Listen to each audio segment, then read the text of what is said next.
पृथ्वीवरचे खंड आणि महासागर बघणार आहोत. ठीक आहे, आज आपण खंड बघू, महासागर उद्या बघू. पृथ्वीवर मला सांगा काय काय असतं रे?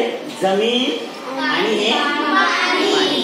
जमीन जे असतं त्याला म्हणायचं खंड आणि पाणी जे असतं त्याला काय म्हणायचं? महासागर. ओके, जमिनीचा सर्वात मोठा जो हा तुकडा आहे याला म्हणायचं आशिया खंड. असे जमिनीचे किती तुकडे आहेत पृथ्वीवर? 7 खंड आहेत. हा पहिला झाला कोणता? आशिया. आपला देश दिसतोय का? इंडिया कोणत्या खंडात आहे? ओके, चला मग आपण अजून जरा पश्चिमेला जाऊ. पश्चिमेला गेल्यावर कोणता लागला हा खंड?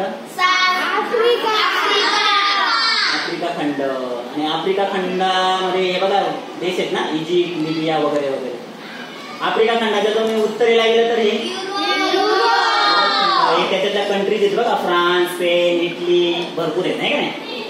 जर तुम्ही अजून पश्चिमेला गेले पृथ्वीच्या तर हा जर खालच्या दिशेला अजून एक लागेल. कुठे गेला बरं? हा, कोणता खंड आहे बरं हा? दक्षिण अमेरिका. बरोबर. दक्षिण अमेरिकेमध्ये कोणकोणते देश आहेत महत्वाचे? ब्राझील, पेरू, चिली आहे की नाही. आणि जरा थोडस आपण वरती गेलो अजून उत्तरेला तर हा उत्तर अमेरिका. हे बघा, United states, Canada, Mexico, America म्हणतात की नाही, म्हणजे ते युनायटेड स्टेट्स देशांचा समूह येतो. आता जर मी अजून पश्चिमेला गेलो तर काय लागलं? हे सर्वात मोठा महासागर आहे बाबा. महासागर कोणता आहे माहिती का? पॅसिफिक महासागर. तो नंतर शिकू आपण. ठीक आहे. अजून जर तुम्ही पुढे गेलो तर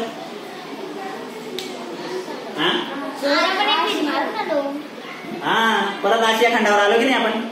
म्हणजे एक फेरी पूर्ण झाली का मग 5 खंड? हा, 5च झाले.